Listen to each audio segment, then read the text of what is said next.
আমি আব্দুর রাজ্জাক বিন ইউসুফ, আমার সঙ্গী সাথী ছাত্র সহ আমরা আপনার জন্য, আপনার সঙ্গী সাথীর জন্য আন্তরিকভাবে দোয়া করি, আল্লাহ যেন এটা আপনার জন্য সহজ করে দেন।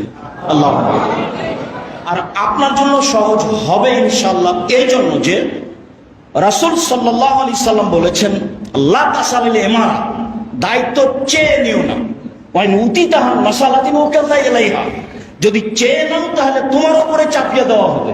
ওয়াইন উতিতাহান গায়রা মাসালাতিন ওয়াইনতা আলাইহা, আর তোমার উপরে যদি চাপিয়ে দেওয়া হয় তুমি না চাও, তাহলে আল্লাহর পক্ষ থেকে সাহায্য থাকবে। আমরা মাত্র বুখারী মুসলিমের হাদিস অনুযায়ী আশাবাদী যে জনাব খালেদ হোসেনের উপরে দায়িত্ব চাপিয়ে দেওয়া হয়েছে মর্মে ইনশাআল্লাহ আল্লাহর পক্ষ থেকে তার উপরে, তার সঙ্গী সাথীর উপরে বিশেষ সাহায্য থাকবে বলে আশাবাদী ইনশাআল্লাহ। আমরা সে মর্মে দোয়া করি এবং এই সব কাজকর্ম দিয়ে পরকাল আল্লাহ তাআলাকে সন্তুষ্ট করতে পারি।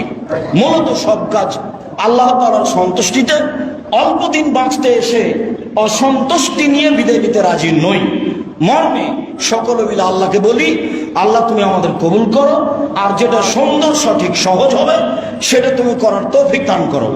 আমরা নিজে থেকে কিছু করতে চাই না, তোমার কাছে এদেশের ধর্ম বিষয় উন্নয়নের জন্য দাবি জানাচ্ছি, তুমি আমাদের কবুল করো, আল্লাহুম্মা আমিন। তোমার দরবারে এই আলোচনা শেষে জোরালো দাবি ও দাওয়া রেখে আপাতত আজকের এখানে শেষ করলাম। আসসালামু আলাইকুম ওয়া রাহমাতুল্লাহ।